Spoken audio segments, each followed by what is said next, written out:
સરગમ કરી લીધું ચેક? નથી ના મોટી બા ઘરે?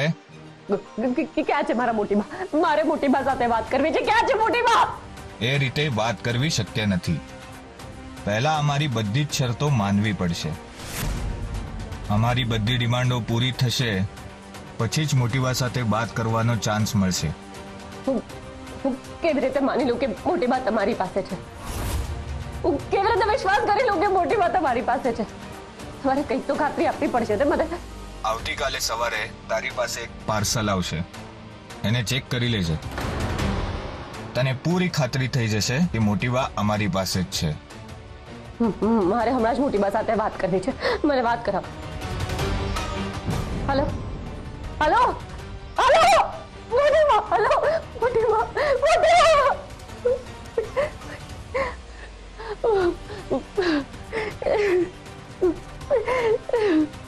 સરગમ, સરગમ, સરગમ, સરગમ, સરગમ, તું અહીંયા શું કરે છે? અને આ ભીની સાડી હજી સુધી તે બદલી નથી. સરગમ, મોટી બા ક્યાં છે? શું કરું? મીરા આંટીને કહું કે નહીં? હું એમને કહીશ તો પ્રોબ્લેમ થઈ જશે. હમણાં મારે કોઈને કઈ વાત નથી કરવી. પહેલા હું જ ખાતરી કરી લઉં કે મોટી બા સાથે શું થયું છે. સરગમ, હું તને પૂછું છું, મોટી બા ક્યાં છે? તું એક કામ કર, તું સાઈડમાં હટ, હું જોઈ લઉં છું. મોટી બા નથી. એ ક્યાં ગયા? એમને માની વિધિ માટે અચાનક વૃંદાવન જવાનું થયું. એની રાતે ટ્રેન હતી ને એટલા માટે નીકળી ગયા. પણ આમ એકલા કેવી રીતે જતા રહ્યા અને અમને મળ્યા વગર જતા રહ્યા? આ તો બહુ જ અર્જન્ટલી નક્કી થયું ને એટલા માટે. સારું, એકવાર મને રૂમ જોઈ લેવા દે. બધું અસ્તવ્યસ્ત પડ્યું હોય તો હું સફાઈ કરી લઉં. હું એટલે તો આવી છું ને, હું કરી દઈશ. પણ મોટી બા અમને કયા વગર આવી રીતે જઈ જ ના શકે. સાચું કહું છું, એમને અર્જન્ટલી જવાનું થયું ને, નહીં તો એમની ટ્રેન છૂટી જતી. બસ એટલે જ નીકળી ગયા. ઠીક છે, પહેલા તું અભિની સાડી બદલી નાખ.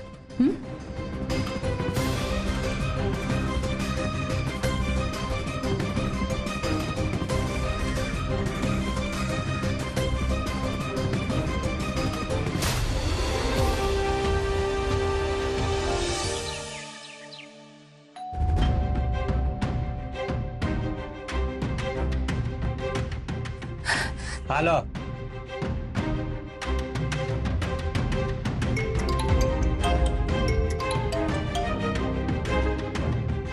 મળી ગયું બોક્સ? હા. બોક્સની અંદર તને ખાતરી થઈ જાય એવી વસ્તુ છે, ખોલીને જોઈ લે.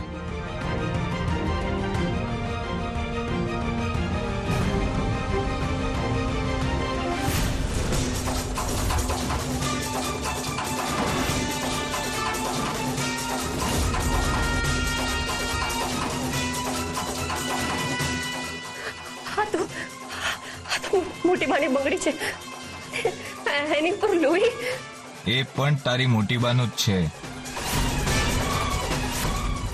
જો તમે એમને કઈ ઈજા તો નથી પહોંચાડી ને?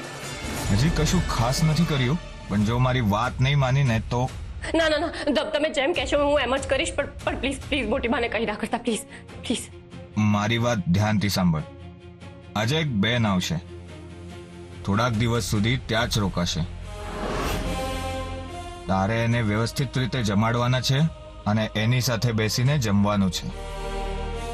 કોઈ હોશિયારી નહીં, કોઈ ચાલાકી નહીં. બસ જેટલું કહું છું એટલું ચૂપચાપ કરવાનું છે. બોલ, મંજૂર છે? તમે કોણ છો ને કેમ આ બધું કરી રહ્યા છો? બસ, તારે વધારે સવાલ નથી પૂછવાના. કહ્યું એમ કર. અને જો વાત નહીં માની ને તો બીજી વાર બંગડી નહીં, મોટી બાનો હાથ આવશે. ચાલ હવે ફોન મૂક અને કહ્યું એટલું યાદ રાખજે. ના, હલો હલો.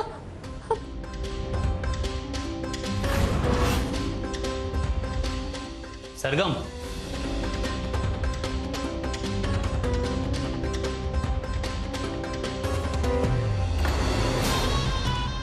શું થયું સરગમ? આટલી ડરેલી કેમ છે? સરગમ, હા શું થયું? શું વિચારી રહી છે? આ તારા હાથમાં શું છે? આ બાજુવાળાનું પાર્સલ છે. એ લોકો અત્યારે ઘરે નથી ને તો હું પછી એમને આપી દઈશ. હા. અરે પણ તમે ફોનમાં કહ્યું ને પછી તો મારાથી રહેવાયું જ ને. અરે લજ્જાબેન એ મારી મોટી બહેન છે, એનું ઘર એ મારું ઘર જ કહેવાય. એમ વિચારીને તમારા દુઃખ ઓછા કરવા આવી ગઈ. પણ હવે તમે ચિંતા નહીં કરતા, હું આવી ગઈ છું ને, બધું ઠીક થઈ જશે. કડવું છે પણ સત્યને અમે સ્વીકારી લીધું છે. જે થવાનું હતું એ થઈ ગયું. બધું જ ઉપરવાળાની મરજી પ્રમાણે ચાલે છે. સમય સાથે આગળ તો વધવું પડશે ને. હવે વધારે વિચારવાનો શો અર્થ? સરગમ, સરગમ ક્યાં છે? સરગમ એના રૂમમાં જ. એ બહુ જ દુઃખી છે. જો ને એણે પણ કેવા કેવા સંઘર્ષ કર્યા છે. કેવું ગજબ કહેવાય નહીં? કેવા પગલાની કહેવાય એ છોકરી. ઘરમાં આવી અને આવું થઈ ગયું. સાચું કહું ને તો મેં તો ધાર્યું જ નહોતું કે આટલો જવાન છોકરો આવી રીતે મરી શકે.